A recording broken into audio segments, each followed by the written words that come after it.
ازيكم يا أبطال؟ قبل ما نبدأ الكلام خليني أسألكم سؤال مهم. سؤال يمكن يكون هو بداية الفصل الجديد في حياتكم. عمرك حسيت إنك قادر تبقى أفضل بكتير من اللي أنت عليه دلوقتي؟ حسيت إن عندك طاقة وطموح وأفكار، لكن في نفس الوقت في حاجة مش مفهومة هي اللي موقفاك، اللي هو تحس إنك عالف الطريق، بس في حاجة صغيرة مش واضحة منعك تتحرك أول خطوة. لو حسيت بالإحساس ده في أي وقت فصدقني أنت مش لوحدك. وأنا شخصيا كنت في نفس المرحلة لحد ما قابلت كتاب من الكتب اللي فعلا غيرت طريقة تفكيري، كتاب العادات السبع للناس الأكثر فاعلية للكاتب ستيفن كوفي. وقراري إن ألخصه ليكم النهاردة كان لأني حاسس إن أي حد يسمع الكلام ده حياته هتتحرك خطوة لقدام. بسم الله والصلاة والسلام على رسول الله سيدنا محمد صلى الله عليه وسلم. الكتاب بيبدأ بفكرة غريبة وبسيطة في نفس الوقت. النجاح مش موقف، النجاح مش صدفة، النجاح مش حدث واحد بيحصل مرة وخلاص.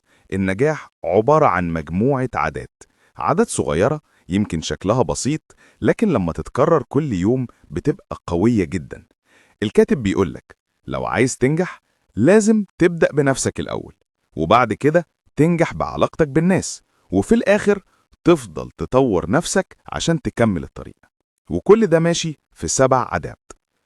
أول عادة، ودي اللي قلت لنفسي بعدها والله دي أول مشكلة عندي. العادة الأولى: كن مبادرا. يعني إيه؟ يعني ببساطة ما تستناش الظروف، ما تستناش الناس تتغير، ما تستناش الجو يتحسن، ما تستناش اللي حواليك يفهموك. انت الشخص اللي لازم يبدأ. ناس كتير بتعيش حياتها كلها في حالة رد فعل، حد يزعق لهم يتضايقوا، الدنيا تلخبط يبوظ يومهم، الظروف تضيق يتراجعوا. لكن الشخص المبادر هو اللي بيقرر رد فعله بنفسه. الشخص المبادر بيشوف المشكلة ويبدأ يتحرك، بيشوف فرصة ويخطفها. وده بيخلي كل تركيزه في منطقة واحدة بس، المنطقة اللي فعلا يقدر يتحكم فيها: أفعاله، قراراته، الوقت اللي بيقضيه في يومه. وده أول فرق بين الشخص اللي حياته ماشية لقدام والشخص اللي واقف مكانه. ندخل بعد كده على عادة تانية: ابدأ والنهاية في ذهنك. ودي من أكبر العادات اللي لو فهمتها صح ممكن تغير حياة أي حد. العادة دي بتقولك قبل ما تبدأ أي خطوة اسأل نفسك: أنا عايز أوصل لإيه؟ أنا عايز أبقى مين؟ حياتي المفروض تبقى عاملة إزاي؟ الناس اللي حواليا تفكر فيا إزاي؟ الهدف النهائي بالنسبة لي شكله عامل إزاي؟ لما يكون عندك رؤية واضحة الطريق بيبقى أسهل وأوضح. أما اللي ماشي من غير هدف فده زي واحد سايق عربية في الضباب، بيتحرك لكن مش عارف رايح فين. العادة دي خلتني شخصيا أراجع نفسي. اكتشفت إن في حاجات بعملها لمجرد إن الناس كلها بتعملها، حاجات ماشية كده وخلاص. لكن بعد ما سألت نفسي أنا عايز أكون عامل إزاي بعد 5 سنين، اكتشفت إن الطريق اللي كنت ماشي فيه مش هو الطريق اللي المفروض أمشي فيه. نيجي بقى للعادة التالتة: ضع الأولويات أولاً. ودي العادة اللي أي حد بينجح في حياته بيطبقها من غير ما يحس.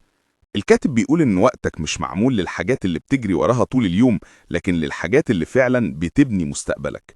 في 4 أنواع من المهام: مهم وعاجل، مهم ومش عاجل، مش مهم وعاجل، ولا مهم ولا عاجل. الناس اللي مشغولة على طول عايشة في المربع الأول، مهم وعاجل. لكن الناس اللي بتنجح عايشة في المربع التاني، مهم بس مش عاجل. الحاجات اللي بتبني نفسك، الحاجات اللي هتحسن مستقبلك: القراءة، التعلم، التخطيط، مشروع جديد، مهارة جديدة.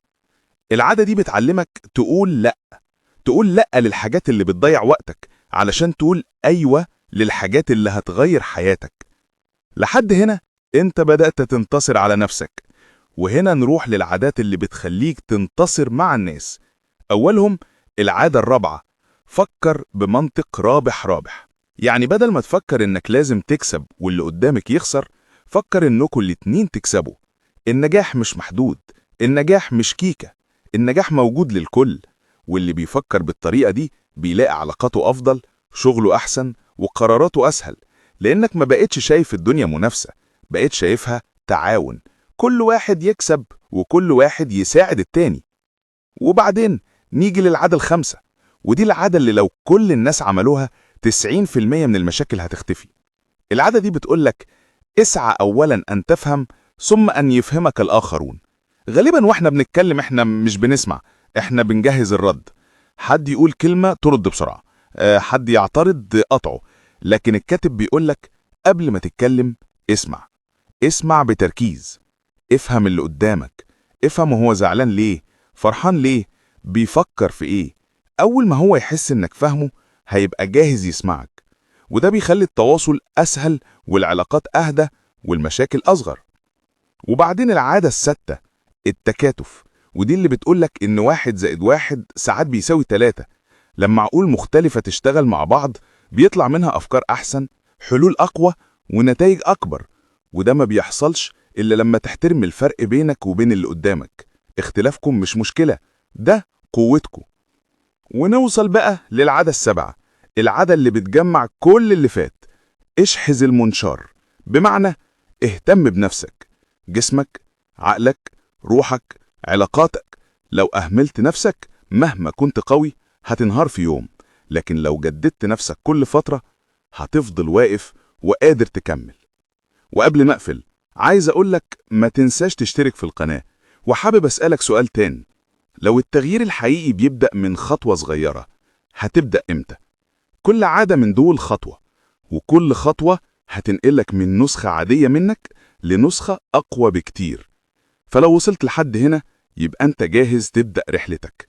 ومهما كانت الظروف افتكر الجملة دي، النجاح مش حلم بعيد، النجاح عادة، والعادة تبدأ منك.